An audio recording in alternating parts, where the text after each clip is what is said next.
for Catholics around the world, we will be remembering the message of Fatima. The message of Fatima is very simple.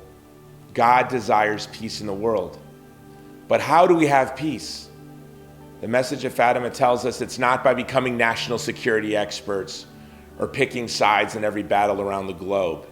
It says that the fruit of prayer and penance is peace. And so this Sunday, for 7 days, the Vulnerable People Project is asking people of all faiths to join us in prayer and penance for peace. We're calling this campaign 1 Week in Gaza. The average person in Gaza consumes only 245 calories a day. So personally, from May 13th until May 20th, I'm going to have 245 calories a day or less. My acts of penance are not for the sins of governments around the world or for terrorist organizations. My act of penance is for my own personal sin, but my intention is for peace in the world. But I want to unite my intention specifically for those who are suffering in the battle in Gaza. For the families in Gaza, for the father in Gaza who digs through rubble to find his daughter, through the mother who has to watch her children starve, but for the Israeli families as well, for the Israeli mother whose heart is broken and every cell in her body hurts because her daughter, her beloved daughter, is still being held a hostage. People around the world have divided up into tribes, and for different tribal affinities, one side is looking at the suffering of the mothers who have children as hostages and for the Israelis, and the other side is looking at the suffering of the civilians of Gaza. But who we want to identify with is all of those who suffer on both sides of the conflict. And so that is what we're going to do. We are going to suffer a little bit, 1 week of fasting or 1 day of fasting for you. You can do a week if you want.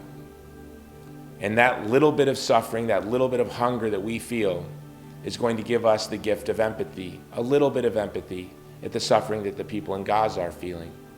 We'll never know what the Israeli family feels like that has lost a loved one on the horrible attacks of October 7th, or who has a brother or a sister or a child that is being held as a hostage. We'll never know what it's like to have to dig through rubble to find your family. Pray God we never know what that's like. We'll never know what it's like to watch your children starve before your very eyes. But what we hope for through this fast is to gain a little bit of empathy. And we hope that God hears the prayers that we offer in sincerity for peace, for the well-being of both sides of this conflict. And while this 1 week in Gaza, our main focus is for the families in Gaza and Israel, we're also thinking of the families in Ukraine and the families in Russia. We're thinking of the families in Sudan, where maybe we're looking at 8 million dead this year in Sudan alone. We're thinking of the families in Artsakh who have been ethnically cleansed by Azerbaijan's aggression. So join us for 1 week in Gaza. Fast as many days as you want, but please just at least fast 1 day. Together, through God's grace, if we pray and if we offer sincere acts of penance, I believe that the promises of Fatima are true. We'll have peace. Thank you.